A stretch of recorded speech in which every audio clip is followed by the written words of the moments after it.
From the gross to the subtle, to the subtlest layers of human existence is the journey from the physical body through the lower mind and into the higher intellect.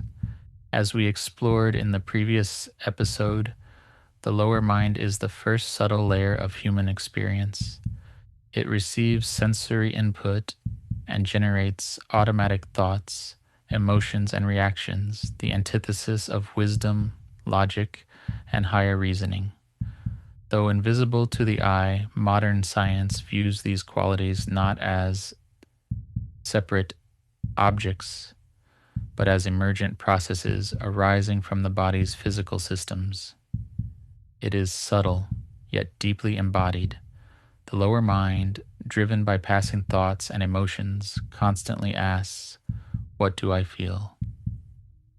The higher intellect, driven by discriminative wisdom, asks an entirely different question: what is actually true? Here, we enter the metaphysical border zone. The discriminative mind is what allows a human being to look at a fleeting emotional storm or a passing physical craving and say, "This emotion is happening within me, but it is not me." It breaks the illusion of identification, pulling you out of the reactive seesaw of life and anchoring you as the stable observer. Going higher, true conscience is not a socially conditioned sense of guilt or a set of moral rules imposed by society. It is an intellect aligned with cosmic order, righteousness, and universal truth. And then there is intuition. Intuition is a non-linear, instantaneous flash of absolute certainty, entirely distinct from an emotional gut feeling or a lucky guess. When the waves of the lower mind become still, intuition emerges as direct perception, a form of knowing that appears before language, reasoning, or analysis. Knowledge is no longer filtered through the senses or logic. Instead, it reveals flashes of genius, deep insights, and spontaneous knowing without the need for prior data. But do these layers of mind have a physical presence or manifestation? Just as the lower mind grips the lower nerve ganglions and the endocrine system to create our emotional weather, the higher mind possesses a distinct, measurable physical interface in the body. In modern neuroscience, the manifestation of these higher faculties is marked by a shift from contraction and chaos to expansion, synchronization, and profound equilibrium. Why do we call it metaphysical? Because while these states correlate directly with brain activity, they are experienced as something beyond deliberate thinking. They emerge spontaneously, revealing deep meaning rather than just processing data. This is how the higher intellect, discrimination, conscience, and intuition physically manifest in the flesh. When you are caught in the lower mind, worrying, processing sensory desires, or feeling angry, your brain activity is highly localized, chaotic, and fractured. But when the higher intellect and discrimination awaken, neuroscience observes a compelling correlation. Studies of experienced meditators often reveal increased global gamma coherence, a state where distant brain regions synchronize in unusually integrated electrical patterns. Subjectively, this may correspond to heightened clarity, deep focus, and a total absence of mental chatter.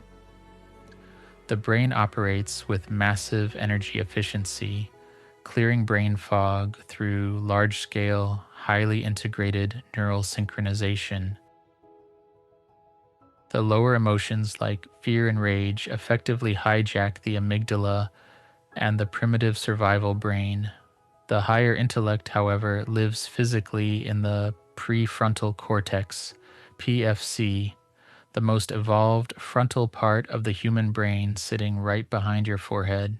The PFC is heavily involved in evaluating consequences, inhibiting impulses, integrating context, and delivering moral judgment. When you practice discernment, realizing I am not this anger, I am observing it, you physically light up the PFC. It sends powerful inhibitory signals down to the amygdala, acting like a physical brake pad on your stress response. It lowers your heart rate, dilates your blood vessels, and halts the release of cortisol. Biologically, these subtler layers of the mind interface with the deep brain, corresponding with the pituitary and pineal glands tucked deep in the geometric center of the skull. True intuition requires the brain to drop its internal noise so that a highly refined, subtle signal can be processed. When the lower mind is dominant through anxiety or judgment, the hypothalamic pituitary adrenal HPA axis triggers the adrenals to dump cortisol and adrenaline, creating a sympathetic lock.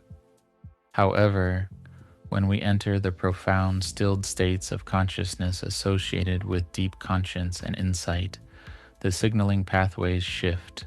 The hypothalamus reduces stress triggers, allowing the neuroendocrine system to favor the release of oxytocin, vasopressin, and endorphins. This shift is often felt physically as a gentle, cool, or tingling pressure between the eyebrows and a wave of profound silence washing down the spine. Simultaneously, the pineal gland presents one of science's most fascinating frontiers. Modern anatomical studies confirm that the inner walls of the pineal gland contain calcite microcrystals possessing piezoelectric properties. While it remains a matter of ongoing research and controversy, some researchers have proposed that the pineal gland may act as a sensitive neurochemical transducer during altered states of consciousness, though the exact mechanisms remain unconfirmed. Some researchers suggest this activation could shift the pineal gland to release highly advanced neurochemical derivatives. While still unproven as a primary source in humans, peer-reviewed research has confirmed the presence of endogenous trace compounds like DMT and pinoline in the mammalian brain. Theorists suggest that when these compounds interact with the cerebral cortex, they may temporarily downregulate the default mode network, DMN, the brain network responsible for our rigid sense of ego, time, and spatial boundaries, mirroring the classic spiritual experience of timeless, spaceless oneness. While intuition flashes in the brain, conscience and discrimination echo throughout the chest and gut. The primary physical highway for this communication is the vagus nerve, the 10th cranial nerve and the backbone of your parasympathetic nervous system. It acts as a bidirectional superhighway, with 80% of its fibers sending signals from the body up to the brain. The moment you practice disidentifying from an emotion and observing it neutrally, you actively engage the ventral vagal complex, shifting the body toward parasympathetic regulation. The vagus nerve slows the heart, stabilizes breathing, and increases heart rate variability, HRV, a measurable marker of resilience and emotional regulation. When the intellect operates from a clean conscience, the heart enters a state of high HRV coherence, pulsing in a smooth, beautiful, rhythmic sine wave. This physical state shields the cardiovascular system from damage, lowers blood pressure, and optimizes the immune system via the thymus gland. Furthermore, the vagus nerve innervates the enteric nervous system, The gut brain. A clean conscience prevents the chronic low-grade sympathetic clenching of the gut plexus, allowing serotonin production to flourish and stabilizing your baseline mood. At the end of this journey through cosmic meteorology, we can map the complete architecture of our existence. The gross body, a purely physical layer composed of glands, nerves, organs, and the brain. It is dense matter, acting as a vertical weather map that reacts to the mind. The less physical layer, the lower mind, a chaotic seesaw of thoughts, emotions, senses, and desires, operating through the fluid energy of neurotransmitters and bioelectrical waves. The metaphysical layer, the higher intellect, operating through the prefrontal cortex and the vagus nerve, it appears as a deeper organizing faculty that brings order and inward spaciousness to the body. The non-physical layer, the witness consciousness itself, interfacing through the pituitary pineal axis, it exists as an infinite, timeless, absolute awareness. With these higher layers of the human being, the subtle body ends and the non-physical witness begins. With it, the last traces of the lower mind's physical presence fade away into the metaphysical realms of the higher intellect and intuition. From there, the witness stands entirely alone in the non-physical, non-dual absolute, the silent observer who watches the sky.